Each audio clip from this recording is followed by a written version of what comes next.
Mais de 700 palestinos morrem na faixa de Gaza na noite mais violenta da guerra entre Israel e Hamas. Rio de Janeiro tenta se recuperar da guerra urbana provocada por milicianos que resultou na queima de 35 ônibus. Comissão de Assuntos Econômicos do Senado aprova a prorrogação da medida que desonera 17 setores da economia e garante 9 milhões de empregos. Levantamento mostra que aumentou o número de brasileiros que compram apenas o essencial nos supermercados. Mulheres fazem greve de 24 horas na Islândia e reclamam para pedir direitos iguais aos homens. No Dia Mundial da Vacinação contra a poliomielite, pesquisa revela que 13% dos pais não levam os filhos para serem imunizados. Alunos decidem colocar os ensinamentos em prática e escrever um livro. E no Pan-Americano do Chile, a brasileira Rebeca Andrade ganha mais um ouro e é aplaudida até pelas adversárias. Agora no Jornal das 22.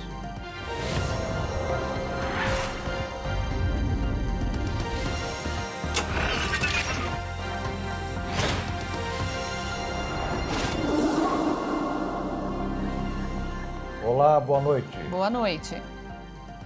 O Rio de Janeiro viveu no início desta semana algo nunca antes visto. O maior ataque aos transportes públicos gerou medo e desespero à população. Tudo por conta da morte de um miliciano, conhecido como Faustão. Para auxiliar no combate ao crime organizado, o governo federal vai preparar alguma ajuda, podendo ocasionar até uma intervenção no estado. O caos instaurado no Rio escancarou a situação em que o estado fluminense se encontra. A morte do miliciano Matheus Rezende desencadeou uma série de ataques ao transporte público. Além disso, como consequência, o governador do Rio de Janeiro, Cláudio Castro, estaria sendo ameaçado de um atentado. A Polícia Civil e o Gabinete de Segurança Institucional estão investigando a situação, que passou a merecer atenção redobrada desde ontem. Para isso, a segurança pessoal do governador, da mulher e dos 2 filhos foi reforçada. Mas, além da segurança do governador, as forças de defesa do estado precisaram estar presentes no cemitério Jardim da Saudade, na zona oeste do Rio. Isso porque o miliciano Matheus Rezende, conhecido como Faustão, foi sepultado no local. O criminoso foi morto em confronto com agentes da Polícia Civil durante a incursão na região de Três Pontes, em Santa Cruz, em operação que contou com a Coordenadoria de Recursos Especiais, Polinter e unidades especializadas. Contudo, na milícia, o luto parece ser rápido e um nome já é sondado para assumir a posição hierárquica de Matheus Rezende. Quem deve ocupar o segundo principal posto na maior milícia do Rio é Rui Paulo Gonçalves Estevão, conhecido como Pipito. De acordo com o setor de inteligência das polícias do Rio, o grupo já está se organizando para colocar o criminoso no comando. A crise após a morte do miliciano foi escancarada em cenas de terror espalhadas pela zona oeste do Rio. Em represália à morte do miliciano, os criminosos incendiaram 35 ônibus, um trem, uma estação do BRT e 4 caminhões. Ao todo, o governo do estado fluminense calcula que o prejuízo passou dos 38 milhões de reais. Mais de 2,5 milhões de passageiros foram afetados com os ataques. Do Rio de Janeiro, o repórter Anderson Nascimento explica melhor sobre as condições das pessoas e as ações do governo. Já o transtorno para quem precisava dos ônibus para os deslocamentos pela cidade é incalculável. O problema representa mais pessoas no ponto de ônibus, menos veículos circulando e um tempo maior para chegar ao trabalho e voltar para casa. Tudo isso foi ocasionado pela morte do sobrinho do miliciano Zinho. Entre os coletivos queimados, 20 são da operação municipal, 5 do BRT e outros de turismo. Outros veículos e pneus também foram incendiados, fechando diversas vias em bairros como Campo Grande, Santa Cruz, Paciência, Guaratiba, Septiba, Cosmos, Recreio, Ioaíba, Barra, Tanque e Campinho. O governador do Rio, Cláudio Castro, já reforçou que é necessário uma forma de deixar mais dura as punições e as leis para atos terroristas. Para além do governo estadual, a crise no Rio de Janeiro também se estendeu para o governo federal. O ministro da Justiça e Segurança Pública, Flávio Dino, prometeu o envio de mais homens da Força Nacional ao Rio de Janeiro. Em publicação nas redes sociais, Dino prometeu ainda enviar autoridades federais para ajudar na intervenção na capital fluminense, junto às autoridades estaduais. Até mesmo o presidente da República comentou sobre a crise existente no Rio de Janeiro. O nosso representante em Brasília, o repórter Ângelo Nascimento, explica como o governo federal deverá agir com relação à crise no Rio de Janeiro. Hoje o presidente Lula conversou com o ministro da Defesa, José Múcio, e vem conversando constantemente com o ministro da Justiça e Segurança Pública, Flávio Dino, e também com o governador do Rio de Janeiro, justamente para que todos possam encontrar uma solução de forma conjunta para o combate ao crime organizado e também às milícias lá no estado do Rio de Janeiro. O que a gente tem observado é que o governo tem adotado, o governo federal nesse caso, inclusive o presidente Lula tem adotado ali um tom de cautela, justamente para não atropelar competências, ou seja, aquilo que cabe ao governador e também ao prefeito do Rio de Janeiro. Isso não quer dizer, segundo então disse hoje o presidente da República na tradicional live, conversa com o presidente tradicional live semanal, não quer dizer que o governo federal esteja lavando as mãos, muito pelo contrário, está monitorando, está se colocando à disposição, como por exemplo a ajuda ali com policiais rodoviários federais, policiais federais e até mesmo as Forças Armadas. Essa possibilidade não está descartada, por isso a conversa hoje com o ministro da Defesa. Um outro ponto também que o presidente disse durante essa conversa, essa live, é da possibilidade da recriação, ou seja, da volta do Ministério da Segurança Pública, que hoje está sob o guarda-chuva do Ministério da Justiça e Segurança Pública. Não se sabe ainda quando vai sair do papel, mas acontece que diante da situação do Rio de Janeiro, pode ser que as coisas sejam aceleradas. A gente destacou essa fala do presidente e vamos acompanhar agora. Eu já conversei com o governador, Castro, do Rio de Janeiro. Ontem eu conversei com o Flávio Dino. Hoje eu vou conversar com o ministro da Defesa na perspectiva de fazer com que a aeronáutica possa ter uma intervenção maior nos portos do Rio de Janeiro, nos aeroportos do Rio de Janeiro, que a Marinha possa ter uma intervenção maior nos portos do Rio de Janeiro, para ver se a gente consegue combater mais, o crime organizado, o narcotráfico, o tráfico de armas, ou seja, nós vamos ter que agir um pouco mais. Ao mesmo tempo, o Flávio Dino conversou comigo, a Polícia Federal vai agir com mais força, a Polícia Rodoviária Federal vai agir mais nas estradas, ou seja, nós queremos compartilhar a solução dos problemas que os estados têm com o governo federal. Após a live, o presidente se manifestou por meio das redes sociais e disse o seguinte, abre aspas, o Brasil tem um problema crônico no combate ao crime organizado. As condições de vida do nosso povo precisam melhorar. Precisamos juntar os governadores, prefeitos e o governo federal para pensar soluções conjuntas. A liberação das armas de forma indiscriminada fez com que o crime organizado se apoderasse de mais munição. E vimos isso nos últimos anos, fecha aspas. A ideia, então, do presidente Lula na recriação, ou seja, voltar com o Ministério da Segurança Pública, seria justamente ali para conseguir também melhorar esse alinhamento com os governadores, esse melhor diálogo, com os chefes ali de Estado, a ver se de fato vai ser possível. Lembrando que já existiu então o Ministério da Segurança Pública na gestão do então presidente da República, Michel Temer, lá em 2017, durou menos de um ano, não teve tanto sucesso assim. Aí logo depois então, quando o então presidente Jair Bolsonaro assume o governo, aí decide fazer reunificar, ou seja, juntamente com o Ministério da Justiça e Segurança Pública. Naquela ocasião, quem comandou o ministério foi o ex-ministro da Justiça, Sérgio Moro, e agora senador da República, e aguardar então os desdobramentos aqui em Brasília. Mas fato é que a repercussão é muito grande, e agora mexendo com o governo federal, que adota o tom de cautela, não quer colocar muita colher nessa discussão, porque entende também que o governo do Rio de Janeiro tem um papel importante, já que também não há possibilidade nesse momento de uma intervenção federal, como aconteceu também lá em 2017. Vamos aguardar para ver mais o que vem pela frente. A convivência cada vez maior da população com o crime organizado tem preocupado as autoridades. O Rio de Janeiro, conhecido principalmente pelas belezas naturais e toda a cultura que promoveu ao Brasil, hoje se encontra em condições cada vez mais difíceis. Situação essa que aparentemente não terá solução em tão pouco tempo.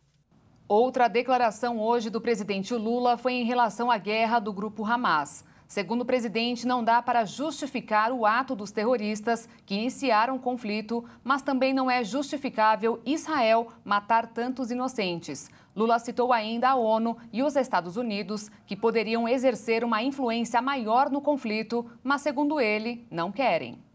E o conflito entre Israel e Hamas tem o maior número de mortos em 24 horas. Mais de 700 palestinos foram mortos em Gaza nos ataques aéreos israelenses realizados nesta terça-feira, no dia mais sangrento desde o início dos conflitos entre Israel e o Hamas, como apontou o Ministério da Saúde do país, controlado pelo grupo extremista.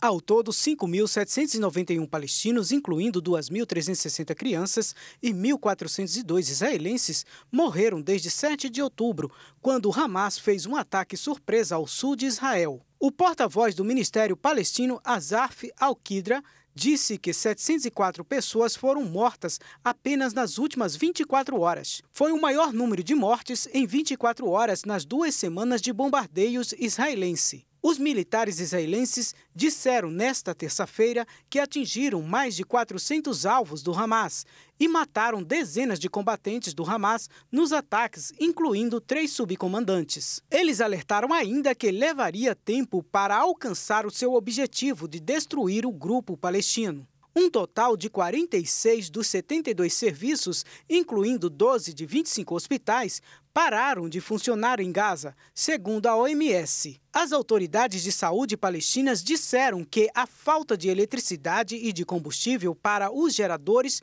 devido ao bloqueio israelense, bem como os danos causados pelos ataques aéreos, obrigaram muitos dos atendimentos a fecharem. A OMS alertou que o território sofre uma enorme pressão sanitária. Mais de 5.000 pessoas morreram e outras 15.000 ficaram feridas no conflito. O Estado-Maior das Forças Armadas de Israel batizou de metrô a rede estratégica de dezenas de quilômetros de galerias de uso militar considerado como arma secreta do Hamas diante de uma invasão. Ao contrário de túneis de contrabando na fronteira com o Egito ou passagens de ataque escavadas sob a fronteira de Israel, ninguém viveu para contar o que viu no metrô da faixa de Gaza. O objetivo central da planejada invasão de Israel será previsivelmente a rede de abrigos subterrâneos, onde se escondem os líderes políticos do Hamas e os comandantes de seu braço armado, as brigadas de Etzi al-Qassam. Israel lançou uma guerra em larga escala em Gaza em 2014, quando incluiu uma ampla operação terrestre durante 2 meses, com o propósito de destruir as galerias subterrâneas. O presidente de Israel, Isaac Herzog, em entrevista coletiva com o presidente francês Emmanuel Macron, nesta terça-feira, disse que o Líbano pagará o preço se a guerra com o Hezbollah estourar. Israel cancelou uma reunião na ONU após o secretário-geral Antônio Guterres criticar a ação dos israelenses em Gaza. Após a atitude, o embaixador de Israel na ONU, Gilad Erdan, pediu a renúncia de Guterres e afirmou que ele não está apto para continuar à frente da entidade. Em 24 horas, 6 funcionários da ONU morreram em Gaza. Com isso, o número de funcionários da Organização das Nações Unidas mortos desde o início do conflito entre Israel e Hamas subiu para 35. Desde o início da sessão, o clima de tensão rodeou todos os representantes. Divergências geopolíticas e diferentes visões sobre a guerra entre Israel e o grupo terrorista Hamas marcaram esta terça-feira. Israel utilizou seu espaço para protestar contra a atuação do secretário-geral da ONU, Antônio Guterres, e pediu que ele renuncie. Recentemente, Guterres visitou a fronteira entre Gaza e o Egito e fez várias declarações pedindo a liberação da entrada de ajuda humanitária e a passagem de estrangeiros civis. Em um discurso, Guterres disse que os ataques do Hamas não ocorreram por acaso e lembrou de 56 anos de ocupações, que, segundo ele, sufocou a população local. Guterres também pediu um cessar-fogo humanitário urgente e disse que a situação no Oriente Médio está se tornando mais terrível a cada hora. Para o governo de Israel, Guterres demonstrou parcialidade nas declarações e pareceu não se importar com o sofrimento dos civis israelenses. Para eles, Guterres estaria culpando a vítima e justificando o terrorismo dos radicais palestinos do Hamas. Por esse motivo, o governo israelense exigiu um pedido de desculpas imediato e a demissão do representante máximo das Nações Unidas. Na mesma reunião, o secretário de Estado dos Estados Unidos, Antony Blinken, mandou um recado direto ao regime islâmico do Irã. O chanceler norte-americano disse que a ampliação do conflito seria devastadora e que os Estados Unidos irão responder se acontecer algum ataque. Portanto, pediu para que o Irã não se intrometa na batalha. O regime do Irã é um dos maiores responsáveis pelo apoio financeiro e militar a grupos como Hamas e o Hezbollah. Em Jerusalém, o presidente francês Emmanuel Macron propôs a ampliação da coalizão internacional para que o grupo lute contra o grupo palestino Hamas em Gaza. A coalizão já é responsável por combater o Estado Islâmico no Iraque e na Síria. Ao lado do primeiro-ministro israelense Benjamin Netanyahu, Macron também enfatizou que França e Israel têm no terrorismo seu inimigo comum. Netanyahu não comentou diretamente a proposta de Macron, mas afirmou que a guerra é uma batalha entre o eixo do mal e o mundo livre. Em meio às indecisões e o rumo da guerra, o Itamaraty vai levar para o Brasil 7 palestinos da faixa de Gaza que pediram refúgio no país. E eles já tiveram o processo de imigração aberto e, por isso, estão juntos com um grupo de brasileiros que tenta deixar o território. Outros 3 palestinos, que são parentes de brasileiros,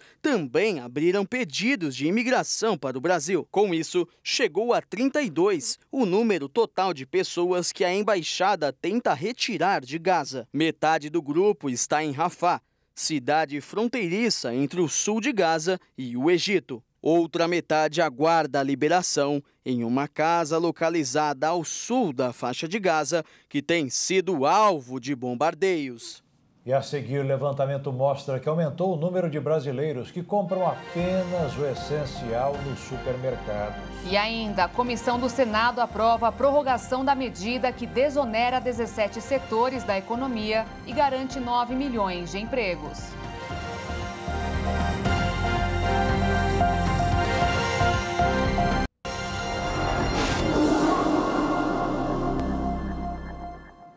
A Comissão de Assuntos Econômicos do Senado aprovou hoje a prorrogação da medida que desonera 17 setores da economia da contribuição para o imposto de renda. O assunto deve ser votado amanhã no plenário e depois ser enviado para a sanção do presidente Lula. Na votação desta terça-feira, os senadores aprovaram um requerimento de urgência para discutir a proposta no plenário da Casa, com a previsão de votação em separado de uma das mudanças feitas pela Câmara dos Deputados. Depois, o texto segue para a sanção do presidente Lula. O relator do texto, o senador Ângelo Coronel, retomou a versão que reduz de 20% para 8% a contribuição ao INSS, Instituto Nacional do Seguro Social, das prefeituras que não têm regimes próprios da Previdência. A regra vale para cidades com quase 143 mil habitantes. O parlamentar também rejeitou as mudanças feitas pela Câmara para ampliar essa medida. A Câmara havia estendido o benefício para outras prefeituras e reduzindo a alíquota para valores entre 8% e 18%, a depender de renda per capita do município. Ou seja, quanto menor for o indicador, menor seria a cobrança. Quando você abate a folha de pagamento das despesas da saúde e educação, a despesa de manutenção da cidade com limpeza, ele fica devedor, porque, na verdade, o grande credor está sendo a própria Previdência Social, está sendo o próprio governo o maior credor das prefeituras. Eu acho isso um absurdo, que se falava tanto em pacto federativo, se falava tanto em mais Brasil e menos Brasília, eu não estou vendo nada disso, eu estou vendo a cada dia agravando mais a situação das prefeituras do Brasil. Parlamentares que defendem a medida dizem esperar que a sanção seja feita rapidamente, para que os setores possam atualizar os planejamentos, previsão de efetivo e investimentos para 2024 e os anos seguintes, incluindo manutenção e contratação de funcionários. Mas já tem ficado muito claro que adiar a decisão, ela só prejudica a segurança jurídica das empresas para investirem, crescerem e contratarem mais pessoas. Me parece que o número e a maioria é bem sólida. Na última votação na CAI foi 14-3, inclusive com votos da base do governo. Então me parece que já há um sentimento dominante no plenário do Senado para aprovar a matéria e a gente faz esse apelo ao governo que evite postergar essa decisão mais adiante. O Palácio do Planalto discute um possível veto integral ao projeto de lei. Técnicos do governo têm afirmado que desde a reforma da Previdência ficou proibida a possibilidade de adotar medidas que possam reduzir a arrecadação de recursos do fundo que banca as aposentadorias. Por isso, a prorrogação da desoneração seria inconstitucional e o presidente cometeria um crime de responsabilidade se sancionar o texto. A prorrogação da desoneração da folha para os 17 setores econômicos representa uma redução de 9,4 bilhões no pagamento de tributos de empresas de setores que são grandes empregadores, permitindo a substituição da contribuição previdenciária patronal de 20% por alíquotas de 1% a 4,5% sobre a receita bruta. São setores como os de transporte, indústrias de tecido e de confecções, calçados, couro, infraestrutura de telecomunicações, comunicação e construção civil, que empregam quase 9 milhões de trabalhadores. Sem a prorrogação, a desoneração da folha de pagamento terminaria no fim deste ano. A Receita Federal liberou hoje as consultas ao lote residual de restituição do imposto de renda deste ano de quem caiu na malha fina, mas depois acertou as pendências. Serão pagos na próxima terça-feira, dia 31, mais de 600 milhões de reais para mais de 354 mil pessoas. Para saber se você está nesta lista, é só entrar no site que está na sua tela, gov.br/Receita Federal. Em seguida, clique em consultar a restituição. Depois, é só informar o CPF e a data de nascimento e pronto. No mercado financeiro, os investidores repercutiram o aumento dos esforços diplomáticos no Oriente Médio e as expectativas por novas sinalizações de juros nos Estados Unidos e ficaram no aguardo da votação dos projetos de taxação de fundos exclusivos pela Câmara dos Deputados. Com isso, o dólar fechou em queda de 0,47%, encerrando em R$ 4,99 na venda. A Bolsa de Valores também fechou em queda de 0,87% aos 113.762 pontos. A arrecadação de impostos caiu pelo quarto mês seguido no Brasil. A Receita Federal informou hoje que o governo federal fechou o mês de setembro com 174 bilhões de reais, 0,34% a menos do que no mesmo período do ano passado. No acumulado desde janeiro, o brasileiro pagou quase 1 trilhão e 700 bilhões de reais, um valor 0,8% mais baixo que em 2022. E a crise econômica mudou os hábitos de compra no país, fazendo com que o brasileiro comprasse apenas o essencial. De cada 10 pessoas, 6 estão preocupadas com o aumento do preço dos alimentos nos supermercados e 44% só compram o essencial, segundo o estudo da Paterman, que ouviu mais de 21 mil pessoas em 27 países, sendo 1.000 delas no Brasil. Também foi apontado que as sessões de descontos e itens próximos do vencimento, que levam à diminuição dos preços nas gôndolas, também estão em alta. 62% dos entrevistados afirmaram que só compram alimentos de marca quando estão em liquidação, promoção ou desconto, enquanto 28% consideram alternativas alimentares mais baratas nos casos em que os preços gerais sobem. Sobre compras de roupas, os consumidores afirmaram que a tendência é comprar menos e melhor. 43% disseram que estão comprando menos em decorrência dos aumentos de preços, 53% estão menos interessados nas últimas tendências da moda e 66% tentam consertar seus itens ao invés de comprar novos. Foi descoberto também a falta de intenção dos brasileiros em comprar novos aparelhos tecnológicos. Pelo menos 30% dos entrevistados disseram não ter mais interesse em comprar aparelhos de última geração, enquanto outros 44% planejam gastar menos em eletrônicos nos próximos meses. Mais da metade dos brasileiros acreditam que a economia do país vai melhorar nos próximos 6 meses. A pesquisa divulgada hoje pela Confederação Nacional da Indústria ouviu mais de 2.000 pessoas com mais de 16 anos em todo o Brasil. Segundo os especialistas, esse pensamento positivo poderá fazer os brasileiros se sentirem mais seguros na hora das compras, inclusive adquirindo bens de maior valor, o que resultaria em uma melhora para a economia do país. E a intenção parece ser esta mesmo. O indicador de intenção de consumo das famílias subiu quase 0,5% neste mês de outubro, quando comparado ao mês passado, ultrapassando a marca dos 104 pontos. Isso quer dizer que os brasileiros estão dispostos a gastar mais dinheiro. Os dados divulgados hoje pela Confederação Nacional do Comércio de Bens, Serviços e Turismo mostraram que a alta foi ainda maior quando comparados a outubro do ano passado, quase 20%. Então, para quem pretende realmente ir às compras, é bom se preparar, já que falta um mês para Black Friday, um dia de super ofertas que acontece uma vez por ano em vários países.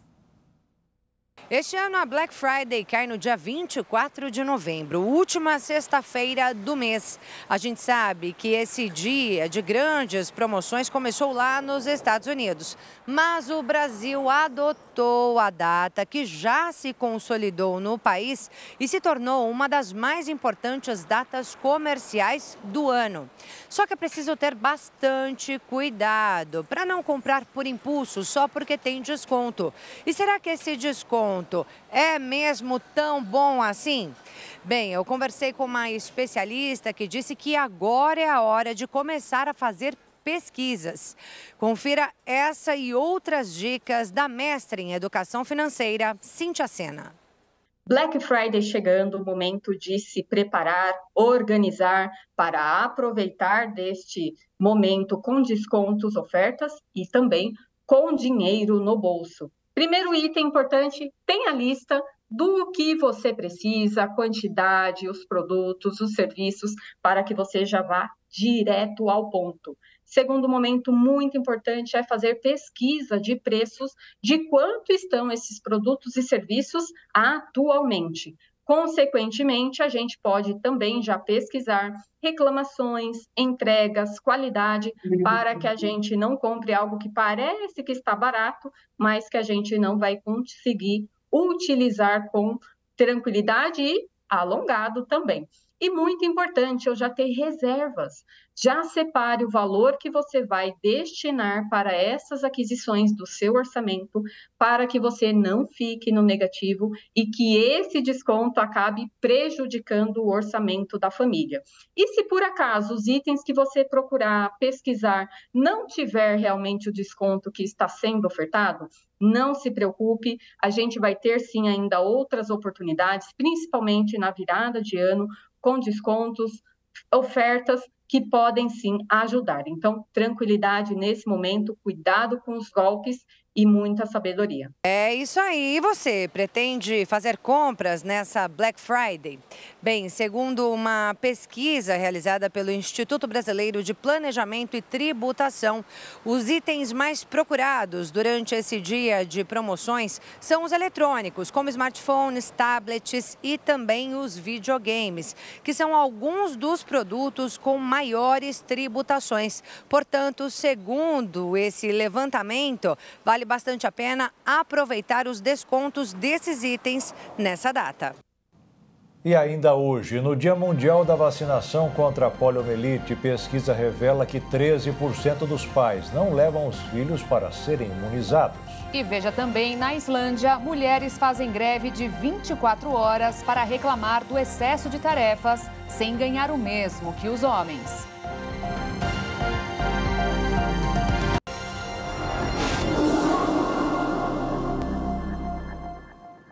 As mulheres fizeram greve hoje na Islândia. Ficaram 24 horas sem fazer nada, a não ser protestos, para mostrar a sua importância para a sociedade. E como compensação, pedir que a tão falada igualdade de direitos com os homens não fique apenas na palavra.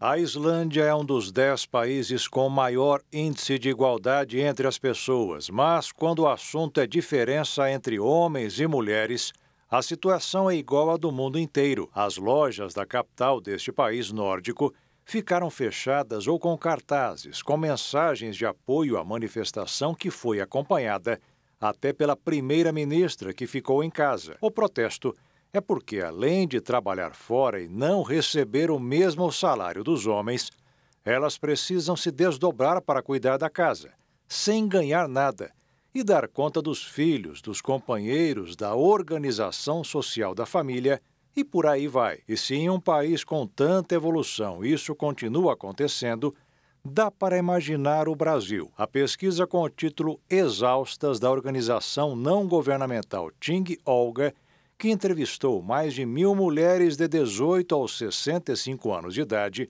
mostrou números preocupantes sobre o estado emocional delas. Além de todos os afazeres, muitas ainda precisam encontrar emprego, o que provoca problemas como ansiedade, irritação, baixa autoestima, cansaço e tristeza.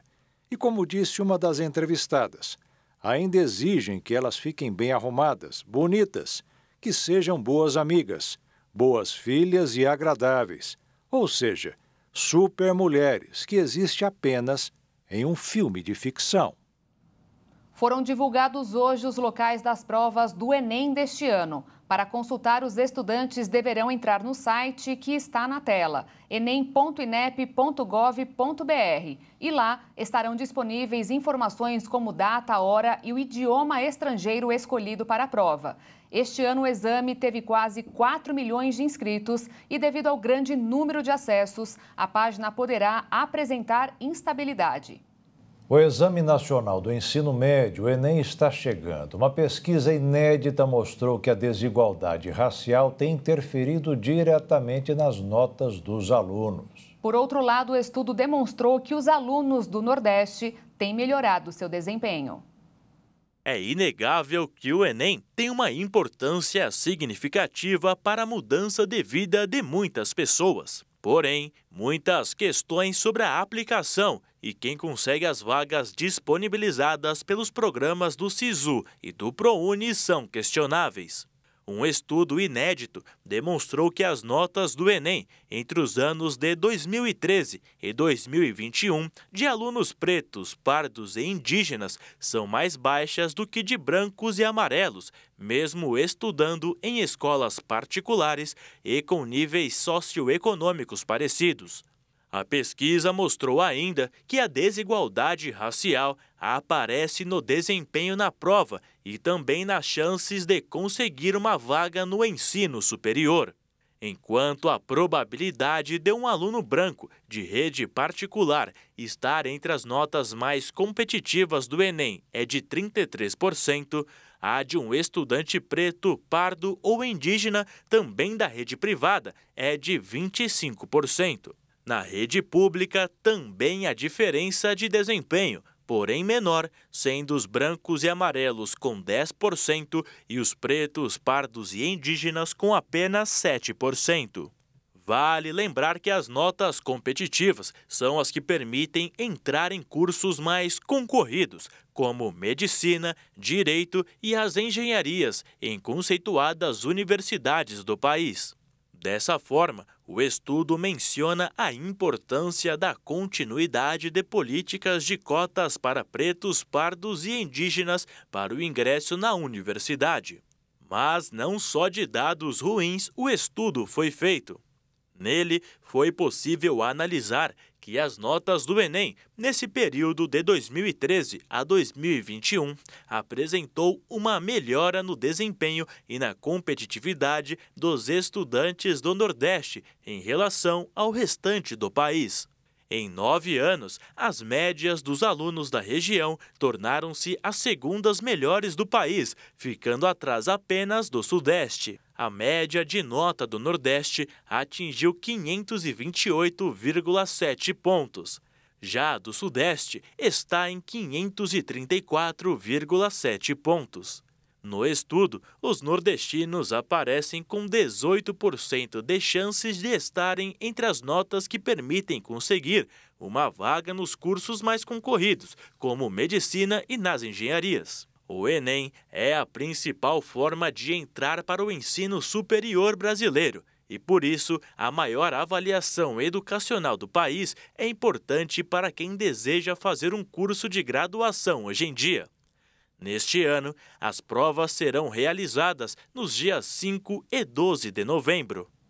Um estudo inédito mostrou que mais de 13% dos pais brasileiros afirmam não ter vacinado seus filhos nas campanhas de imunização. Mas, se for considerar a intenção dos responsáveis, os antivacinas têm pouco espaço no Brasil. De acordo com o trabalho produzido por pesquisadores da Rede de Pesquisa Solidária da USP e da Fundação José Luiz Egídio Stubble, 83% das pessoas com filhos de qualquer idade afirmam ter aderido às campanhas. Entre os entrevistados, 4% não quiseram responder ou não sabiam da informação. Considerando somente os pais de crianças e adolescentes com idade igual ou menor a 14 anos, 98% afirmaram que os filhos participaram de todas as campanhas para doenças imunopreveníveis da infância. A mesma proporção reconhece as vacinas como importantes e eficazes na proteção de doenças infecciosas como a meningite. Os dados da pesquisa foram apresentados nesta terça-feira no 5º Fórum da Saúde e da Infância, organizado pela Fundação José Luiz Egídio Stubble e sediado no Instituto Butantan, em São Paulo. Para avaliar a percepção dos brasileiros sobre a vacinação e a hesitação vacinal, foram entrevistadas 2.129 pessoas de 18 anos ou mais,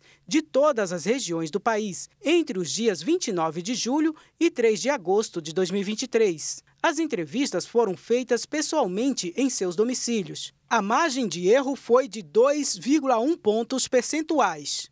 E como hoje é o Dia Mundial de Combate à Poliomielite, é bom reforçar o alerta sobre os perigos da doença já erradicada no Brasil. Mas as baixas coberturas vacinais preocupam.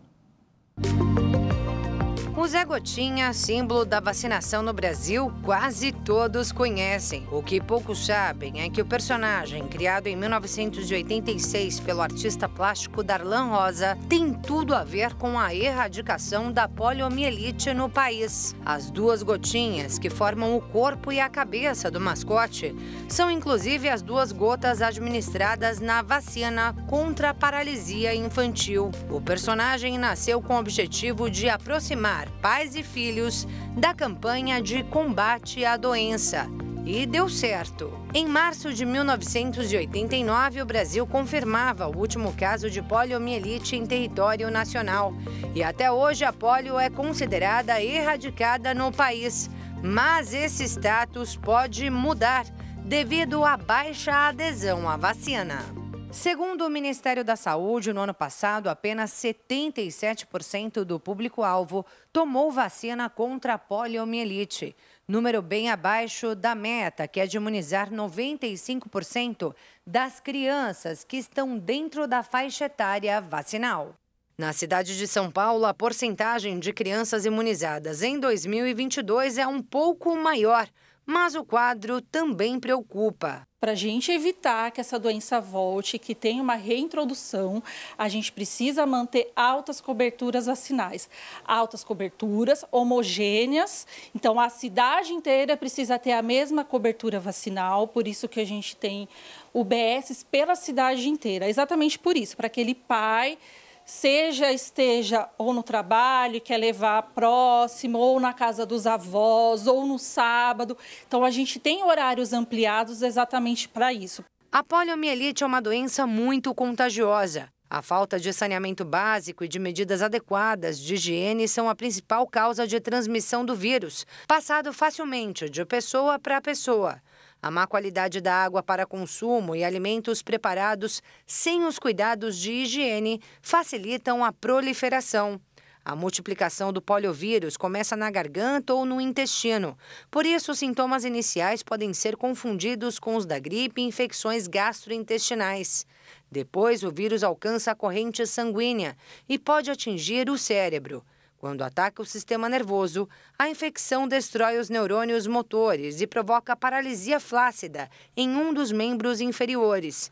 E se as células dos centros nervosos que controlam os músculos respiratórios e deglutição forem infectadas, a doença pode ser mortal.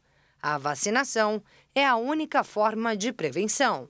Para uma criança estar com a situação vacinal dela atualizada, ela vai receber, então, a primeira dose de VIP com 2 meses, que é a injeção, a vacina injeção, mais uma dose aos 4 meses da VIP também, e mais uma dose, terceira dose, com 6 meses. Então, temos o esquema com 3 doses de VIP e injeção. Depois é dado um reforço com 15 meses, que é a VOP, a gotinha, e mais um esquema com 4 anos, mais uma dose com 4 anos, da VOP também. Todos os anos há campanhas especiais de vacinação contra a poliomielite em todo o Brasil. Mas a vacina está sempre disponível nos postos de saúde. Portanto, a qualquer momento é possível atualizar a carteira de vacinação. Para este ano, o movimento é resgatar crianças que não foram vacinadas conforme este calendário e vaciná-las, né? Então, este ano nós estamos numa campanha de multivigente. A proposta é essa, é a gente conscientizar os pais, levar os seus filhos, vacinarem conforme o nosso esquema básico. E a seguir, alunos decidem colocar os ensinamentos em prática e escrever um livro. E ainda, no Pan-Americano do Chile, brasileira Rebeca Andrade ganha mais um ouro e é aplaudida até pelas adversárias.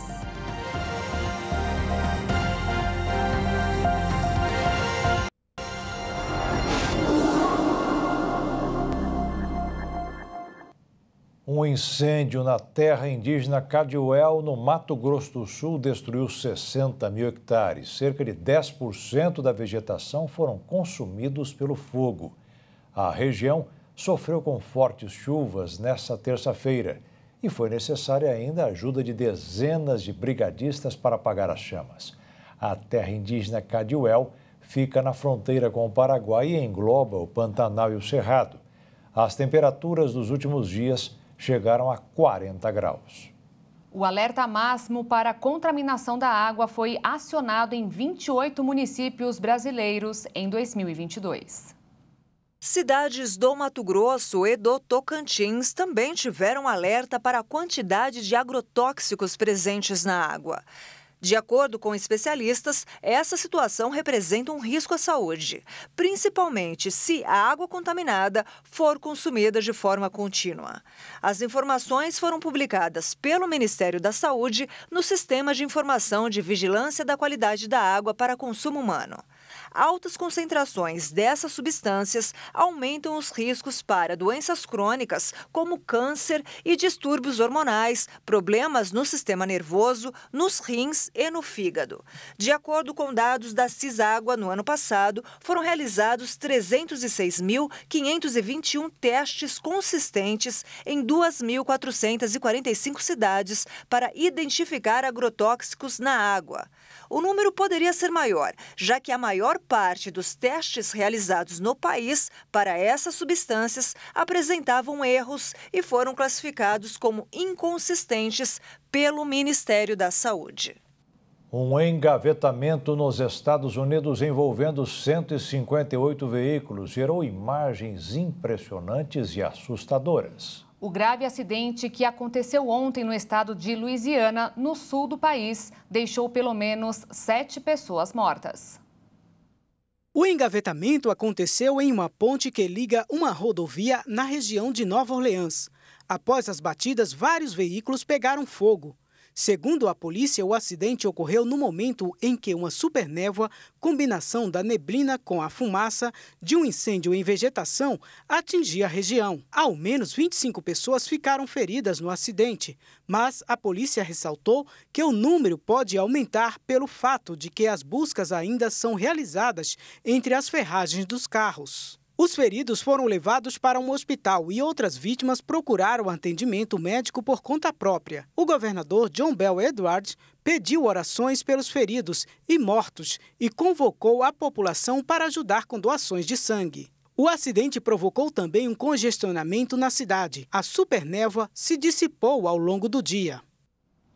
O Exército liberou hoje os últimos 40 militares que estavam detidos desde o dia 10 de outubro, quando 21 metralhadoras sumiram do quartel de Barueri, na Grande São Paulo. No início, 380 militares ficaram aquartelados, mas eles foram sendo liberados aos poucos. Algumas armas que foram utilizadas por vários exércitos desde a década de 30 já foram recuperadas. Faltam 4 e, por isso, as investigações continuam.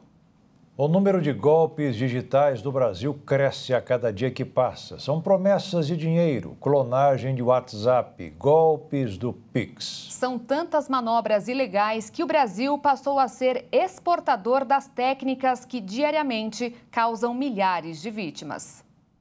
Nos últimos 12 meses, quase 300 milhões de golpes digitais foram registrados em todo o país. Dados que mostraram que os criminosos brasileiros se especializaram nesse tipo de prática. Um perigo não só para o Brasil, mas para todo o mundo. O sistema bancário brasileiro já está mais acostumado, mas nem todos os bancos da América Latina e da Europa contam com as mesmas tecnologias de proteção, o que os torna ainda mais vulneráveis a estes ataques.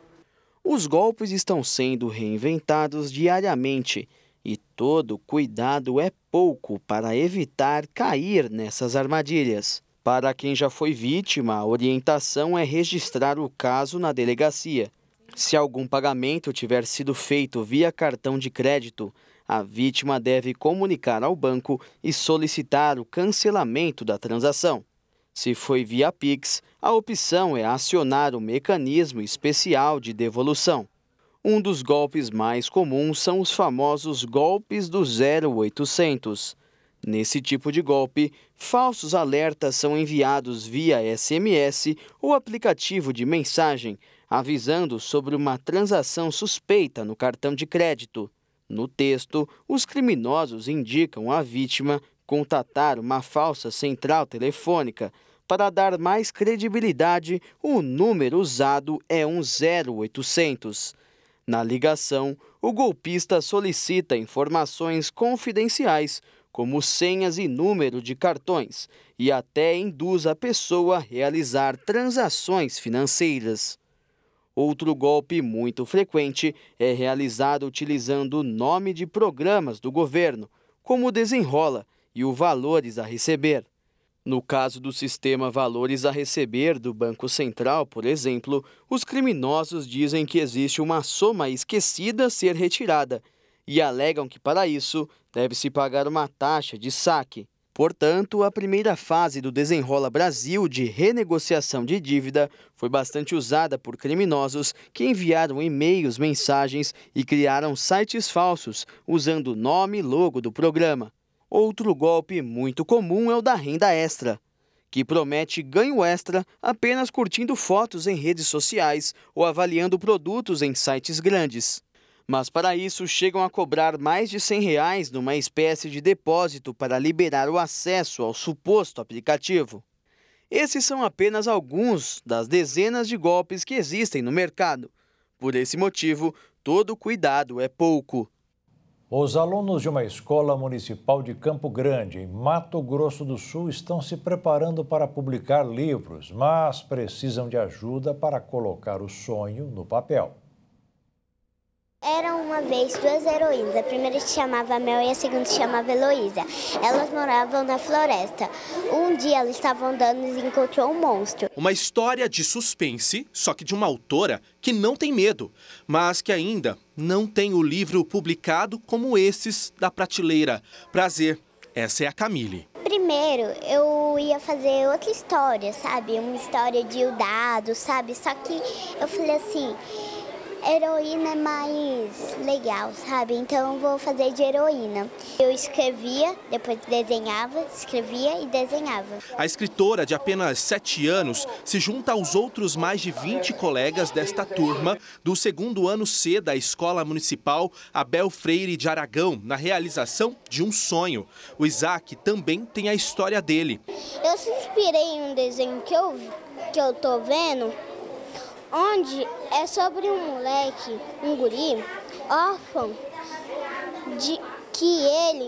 o sonho dele é se tornar um ninja, que nem o meu quer escrever um livro. Quem não gosta de folhear, conhecer boas histórias, assim como nos livros, né, para as crianças. E é isso que essa turma agora quer fazer, criar o próprio livro. Só que para isso eles estão precisando de ajuda, porque para ter um livro bonito assim como esse, tem um valor. Um custo um pouco alto para algumas famílias. O projeto começou no 2º bimestre deste ano. Para confeccionar os livros, a escola, que fica na região do bairro Pioneiros, na capital, conseguiu apoio de um projeto do Rio de Janeiro e fez arrecadações até com venda de desenhos. Só que falta dinheiro para ter todos os livros. Para a compra de todos os livros ainda faltam R$300. E aí nós temos a noite de autógrafo, que será dia 14 de dezembro. E a ideia é conseguir fazer uma coisa bem bonita para eles, né? Com um coquetel, com uma decoração bonita. Então a gente quer conseguir um dinheiro também para isso, para que eles tenham uma noite bem bonita de autógrafos. Até lá, a turma fica assim, olhando o livro pelo telão. Este é o da Vitória. Ela conta sobre uma heroína que nem sabia que tinha seus superpoderes. Pode ajudar comprando as obras que estão lá na página do Instagram. Também pode ajudar comprando as rifas que estão com as famílias, estão conosco, com professores aqui da escola. E nos Jogos Pan-Americanos realizados em Santiago, no Chile, nossa rainha da ginástica artística não decepcionou. Rebeca Andrade deu show e garantiu mais uma medalha de ouro para o Brasil na prova de salto, que chegou a receber as reverências das competidoras após a apresentação. Rebeca Andrade, que já havia dado show no Mundial de Ginástica, faturou a sua primeira medalha de ouro em uma edição dos Jogos Pan-Americanos. E não teria como ser diferente. A brasileira, que foi a última a se apresentar, já cativou o público em sua primeira apresentação. Com um salto cravado, Rebeca tirou a nota 15.333. Essa nota, que já era um passo grande para Rebeca assumir o topo do pódio, foi concretizada na segunda apresentação. A ginasta brasileira mais uma vez fez uma execução perfeita e garantiu uma nota 14.633. Para garantir o ouro, Rebeca precisava superar a norte-americana Jordan Chiles, que ficou na segunda posição com uma nota de 14.150. Mas o fato principal foi a emoção que as apresentações de Rebeca causaram não só no público presente, como também em todas as atletas que estavam no ginásio e competindo contra Rebeca. Depois do segundo salto, a câmera mostrou a reação das atletas e principalmente da norte-americana Jordan Chiles. A atleta dos Estados Unidos começou a fazer uma reverência, um gesto que todos os brasileiros amantes do esporte queriam fazer para a Rebeca, para demonstrar a admiração e o respeito profundo por uma das principais atletas brasileiras da atualidade. E o Jornal das 22 termina aqui. Obrigada pela sua companhia, um ótimo fim de noite para você e nós te esperamos amanhã. Uma boa noite, fique na paz. Tchau.